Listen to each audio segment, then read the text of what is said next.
guys, welcome back to my channel. It's International Booker Longlist individual review time, and today it's Pyre. That's what we're going to be talking about. This book, translated from Tamil, tells the story of two lovebirds, two young lovebirds who get married. They elope and they return to the village of the husband. They get married, they elope, and they decide to start their life over again in the husband's city. Pardon, he does not live in a city. He lives in a village where there's this rock. A rock is really prominent, and I couldn't figure out what the geographic landscape was that enabled them to like stand on this rock and whatever, tangent. And they go back and things should be fine, one would hope, right? Because they just got married. But we got a big problem. We got a huge problem, a major problem.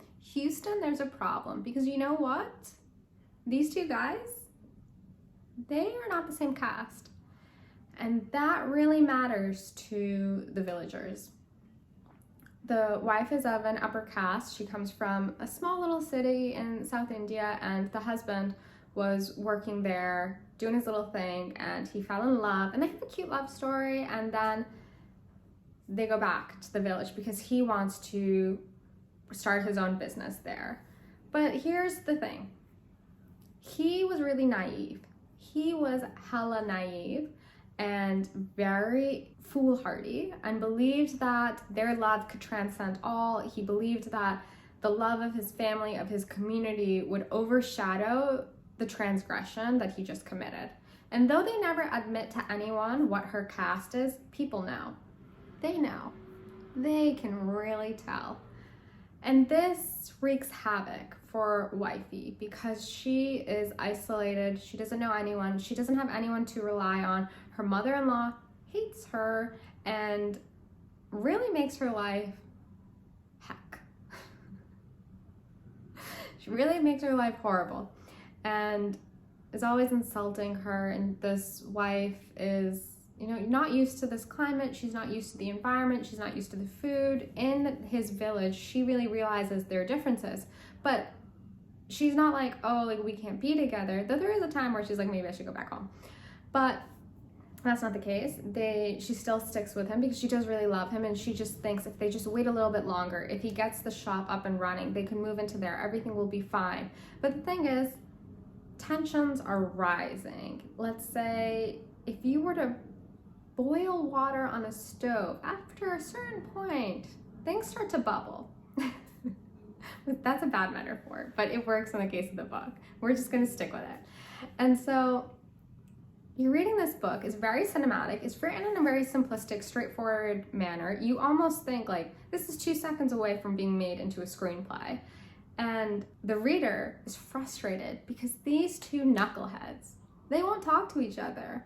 They love each other, but they are not communicating very well. And for that reason, as a reader, you are so annoyed because tensions as you know that they're not safe and that something needs to change, but they won't talk to each other. Instead, wifey's crying quite a lot and husband's trying to work and also sometimes crying. I would say that as a reading experience, you kind of wish that there was more detail. I think that this is a very surface level story. There's many moments where I feel like we could have gone deeper.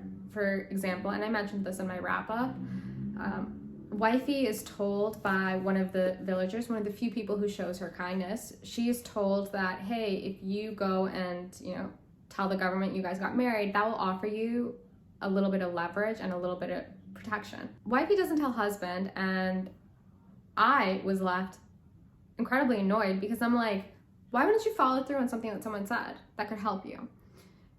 Anyways, things like that happen quite a bit. It's a very fast reading experience because you're in the present moment and then there are a few flashbacks to their love story, but for the most part, you're just flying by and not getting a lot of detail. A quick read. I can see why it wasn't shortlisted. I would say that if you're looking for something